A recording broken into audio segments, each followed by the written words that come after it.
Hi guys, happy Friday. So I just wanted to say that I was so overwhelmed and impressed and happy with the amount of comments and questions that I got on my last video.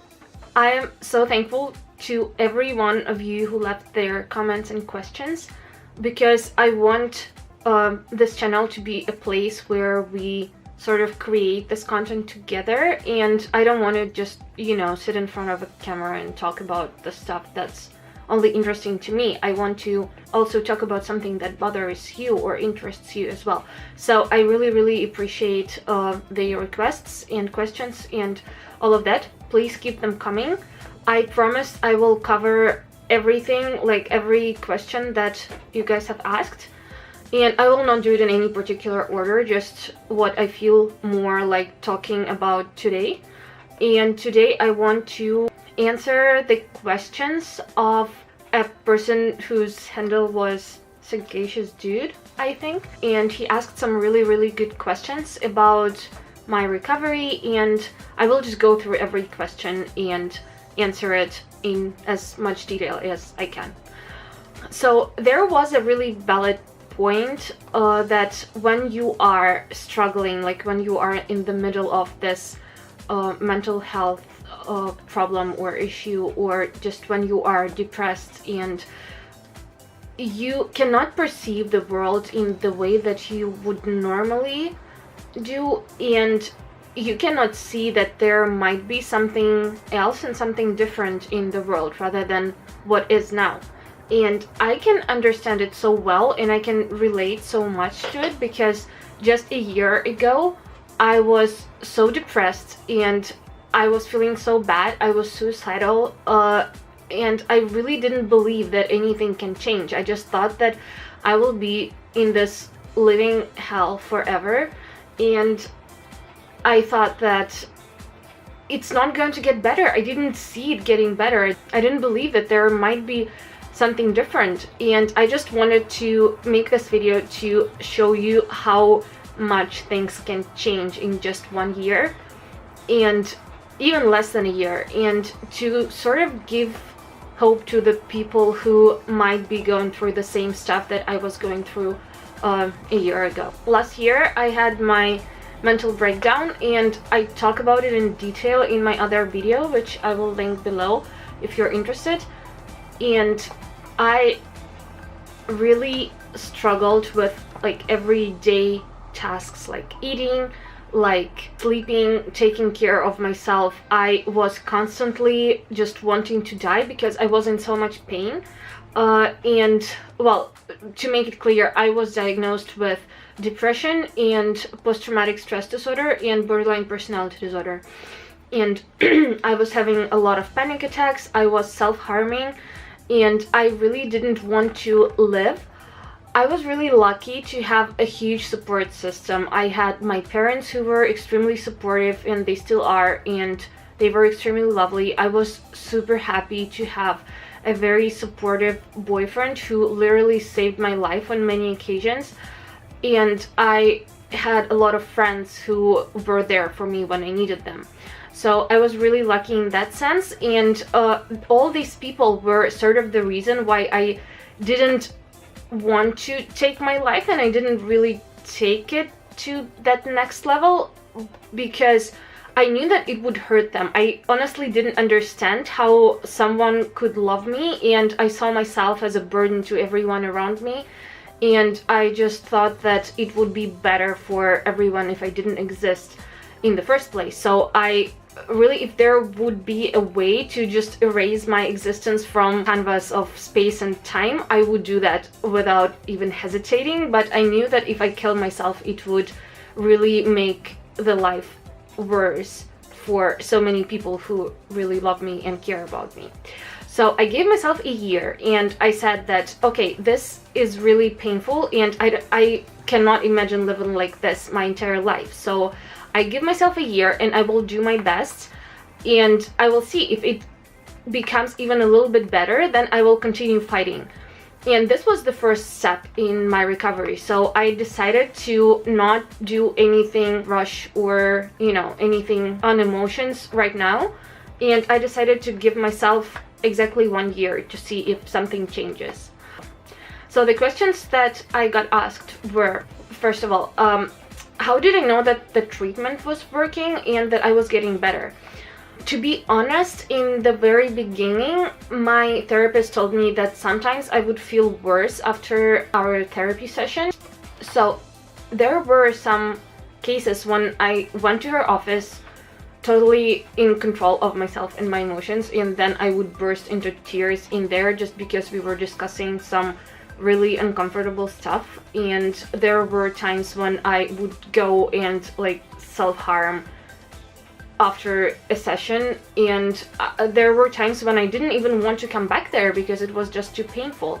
But it was only in the very beginning, and then in maybe a month or a couple of months I saw it getting better and better. And I think that just knowing that I am actively doing something to get better, and she was giving me feedback, and my parents also went to see my therapist a couple of times and she was giving feedback to them as well. And so I knew that I was making progress because she noticed it, and she said that, okay, you are doing like good in this and this and that, but you still have to work in this and that.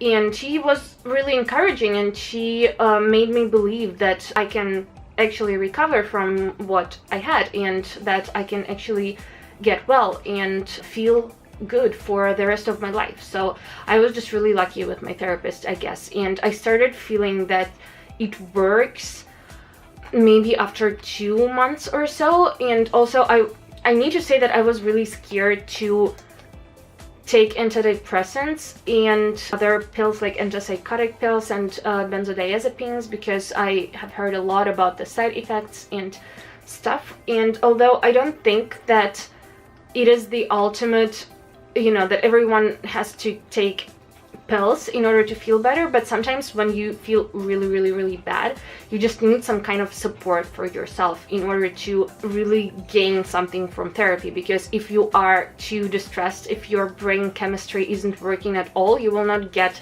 the results that you want to get. So the next question was about the big milestones that I had during the course of my therapy, and I need to say that the first milestone was starting to believe that it's actually going to work. So I think that I was really discouraged during the first couple of months, and then I just realized that, okay, maybe this is working. And then the second milestone was deciding to not kill myself after even 1 year. I think that it was about 3 months into therapy, or maybe like 2.5 months. And I made it a 2 because of that. It was really one of the best achievements in my life, at least in my books. The day when I decided that I will not take my own life, and I will continue living and fighting just for the sake of it, because I was really so interested about what would come next and what the life has there for me, because I thought, okay, it cannot get worse than it already is. So yeah, there was that. And then there was a milestone when I stopped self-harming. I don't remember precisely when it was, but I think that it was also around 3 months into therapy. And self-harm was something that my therapist was the most upset about, because I would really cut myself so much, and I tried to cut my veins open on multiple occasions. I have the ugliest scars on my hands and legs and neck. I would cut my own neck. This is crazy. And I just had the ability to stop it at one point, and we had this trade-in system that if I cut myself, then I have to write down my every destructive thought for a week. And I hated that exercise, and I truly believe that I recovered so quickly just because I hated doing that. And so I tried to get better as soon as I could, just to not have to do that. Another milestone was when I didn't want to harm myself anymore. So even when I felt distressed, even when I felt ashamed, even when I was kind of spaced out, I didn't want to cause myself any harm, and I didn't want to harm my body anymore. And I cannot really say when it happened, but it was really cool when I understood that even in my lowest moments, I don't turn to this anymore, because I found some other less destructive or more constructive ways to deal with my emotions. And I think the last milestone was when I realized that I can totally survive on my own and that I don't need other people to rely on. And first it happened when my boyfriend at the time moved to another country, and I really thought like I was ready to admit myself into mental hospital because I learned to rely on him so much. And then when he left, the next day I realized that actually nothing really changed. I'm still alive and I still can take care of myself, and nothing really can make me feel as I used to feel before anymore. And I think that I keep learning that every day, and I learn to trust myself more and more, and I learn to rely on myself more and more. And now I'm totally comfortable being alone, and like at the moment I am staying at my parents' house, but they are away, and like all of my friends are away, and I'm totally fine. And I don't know, it's just really awesome. I'm not bragging, by the way, I'm just telling you that there is a way to, you know, have a life that you always wanted to have if you just work on it, and if you have even the tiniest belief that it can change.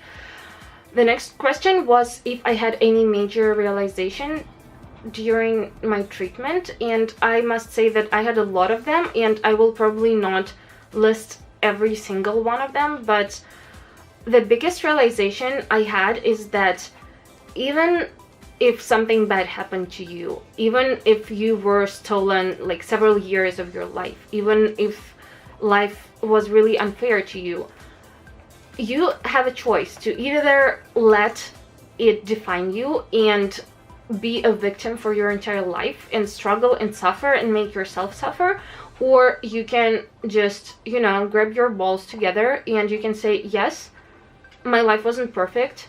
Yes, I wasn't treated the way that I deserved to be treated, but now I can take matters in my own hands, and I can go on with my life and create the life that I deserve and that I want, and the life of my dreams. And I think that it's a very important thing to realize that we are responsible for our emotions, for our reactions, and even when we have problems with our mental health, even when we were not raised to be the healthy, emotionally healthy adults that we would ideally be, it's still possible to learn to do all these things. Even when you are over 20, even if you're 40, even if you're 60, you can always turn your life around, and it's in your power. Then the next thing that I learned is that the human mind is amazing.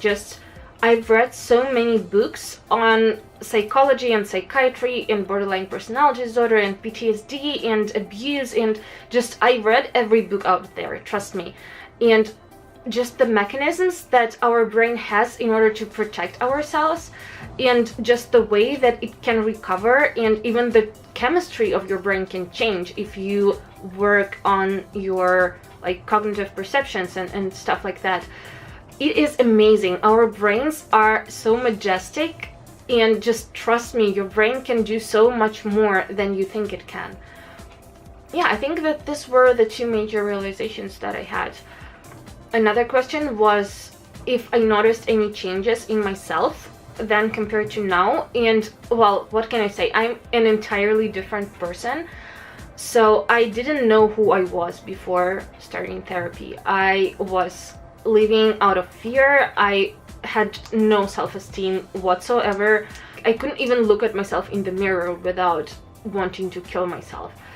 And I couldn't sleep, I couldn't eat properly. It was just, seriously, I was a mess. And now I'm almost absolutely healthy, mentally and physically, and I know what problems I have and how I can solve them. I know that I can rely on myself, and I know that I have a support system that can help me, and I know that I can turn to people if I need help, and I can help people in turn, and I really love it. I know that there is nothing that I cannot do if I set my mind to it, and I know that it works for everyone. Like, everyone can achieve anything that they want if they just really want to do it and if they act on their desires.